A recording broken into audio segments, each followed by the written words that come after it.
জি। এবং এই যে ধরে রাখার কথা বললেন আপনি বলতে যে মানে ইনডোরের অভাবটা খুব বেশি ভাবে মানে বই জি, দাদা তো একটু হ্যাঁ, ওই রোলটা তো দাদা অনেক ভালো প্লে করে। সো একটু তো আসলে আমরা দাদাকে একটু মিসই করছি। সাইফের আওয়াজটা কিন্তু অনেক হচ্ছে স্কুল থেকে আওয়াজ সাইফের জি, বাইরের একটা হচ্ছে স্কুল থেকে আওয়াজ আচ্ছা। দুইটা মিলিয়ে একটু লম্বা খেলে আহ, লম্বা খেললে ভালোই তো আমাদের জন্য, বাট আমরা তো আসলে মানুষ, সো সামটাইমস মিস্টেকস হয়ে যায় আমাদের ধারায়। সো আমি আমি আশা করি যে উনি হয়তোবা নেক্সট ইনিংসে এখান থেকে বাইরে আসবে। জি, আমরা আসলে প্ল্যান অনুযায়ী আগাচ্ছিলাম। আমার মনে হচ্ছিল সবচেয়ে বিগ লস ছিল আমরা সাইফ ভাইয়ের উইকেটটা ব্যাক টু ব্যাক পড়াতে। ওইখানে একটু পিছায় গেছি মনে হলো, নাহলে খুব সুন্দর আগাচ্ছিল। টি-টোয়েন্টিতে আসলে আমরা যে ব্যাটিং মানে টি-টোয়েন্টিতে যে ব্যাটিং করি আমরা কিন্তু মনে হয় এই যে উইকেটটা নাকি কোনো একজন ব্যাটসম্যান থাকবে যিনি আর কি ধরে খেলবেন এবং অন্যরা তাকে ঘিরে অন্যরা মাথা দেবেন নাকি আপনার কাছে দুদিক থেকে মারাটাই উম, একজন ধরে খেলাটা তো আসলে ভালো। সো সিচুয়েশন আসলে যেদিন যেমন ডিমান্ড করে। সো আজকে রানটাও একটু বড় ছিল। সো আমাদের প্ল্যানিং, আমি আর সাইব ভাই যখন ব্যাটিং করতেছিলাম তখন আমাদের কথা হচ্ছিল দোনোজন ইন্টেনে থাকবো। এখন যখনই লুজ বল পাবো যেন ওইটাই ইউজ করতে পারি। সো আমার মনে হয় আমাদের এরকম ধরে খেলার মতো ব্যাটসম্যান আছে।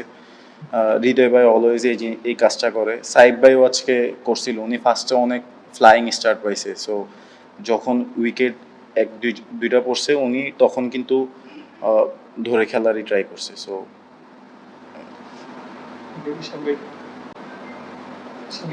এই ধরনের রান চেস করা যেখানে একজন ব্যাটসম্যানের 50 উপরে একটা রান মানে ওই জায়গাটায় আমরা দেখতেছি মানে একজন ব্যাটসম্যান একটা তাদের মতো রান করছে মানে ওই জায়গাটায় কি মতলব মেজর লাগছে জি, এরকম রান চেস করতে হলে একটা আসলে বড় স্কোর দরকার পড়ে। সো আমরা আসলে সবাই ম্যাক্সিমাম সবাই হচ্ছিল 30-40-তে আউট হয়েছি। সো আমার মনে হচ্ছিল এখানে 30-40টা যদি আমরা বড়তে কনভার্ট করতে পারতাম যে কোনো একজন, তাহলে খেলাটা ইজিলি চেস করা যেত। কিরকম উইকেট মনে হচ্ছে কুইকলি লার্ন করতে পারবে কারণ হয়তো দুইটা স্কিল আছে হয়তো যে কোনো একটাতে ইমপ্রুভ করতে পারে বা একটাতে একটু ইমপ্রুভ করবে না ও কিরকম ক্যারেক্টার ক্যারেক্টার বলতে সাকলাইনের সাথে আমি খুব বেশি একটা খেলি নাই, যেটা অনেস্টলি। বাট ছেলে খুব ভালো, আমার মনে হয় হচ্ছিল ও কুইক লার্ন করতে পারবে।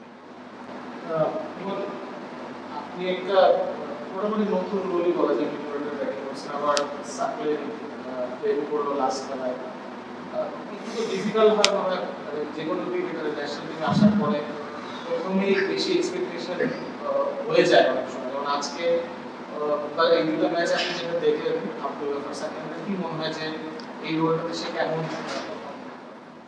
না, ওর উপরে এক্সপেকটেশন আছে, বাট ও মাত্র দুইটাই ইন্টারন্যাশনাল ম্যাচ খেলছে, খুব বেশি এক্সপেক্ট না না করাই ভালো। ও একটু যত আর্লি সেট হইতে পারে আর কি। আর এমনি ঘরোয়া ক্রিকেটে তো ও খুব মাসাল্লাহ ভালো ব্যাটিং করে। সো ওইখান থেকে আসলে হয়তো বা ও এরকম এক্সপেকটেশনটা আমাদের সবার মধ্যে রাখছে যে সাকলাইন আসলে বড় বড় ছয় মারবে। সো আশা করি ইনশাল্লাহ নেক্সট ম্যাচগুলোতে ইনশাল্লাহ নিজেকে ওই জায়গায় ভালোভাবে ইউটিলাইজ করবে।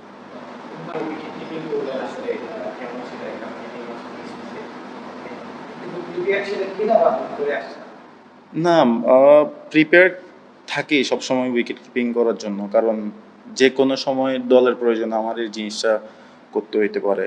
সো ভালো ভালো হচ্ছে আলহামদুলিল্লাহ, ইনশাল্লাহ এটা আরও ক্যারি করবো, করার ট্রাই করবো। এবং শরীফুল ইসলাম শেষ ওয়ানডেতে দারুণ বোলিং করেছিলেন ফার্স্ট টি-টোয়েন্টিতে ভালো ছিল আজকের এই টি-টোয়েন্টি ম্যাচে আগে আসলে খুব হয়েছে আপনাদের জন্য শেয়ার করেছে নাকি এটা আসলে আমি জানি, এটা ভাইয়া ক্যাপ্টেন আর কোচদের যে প্ল্যানিংটা ওইটা ওনারা জানে। সব ধরনের খেলার খবর পেতে সাবস্ক্রাইব করুন। সঙ্গে থাকুন খেলার পাতার।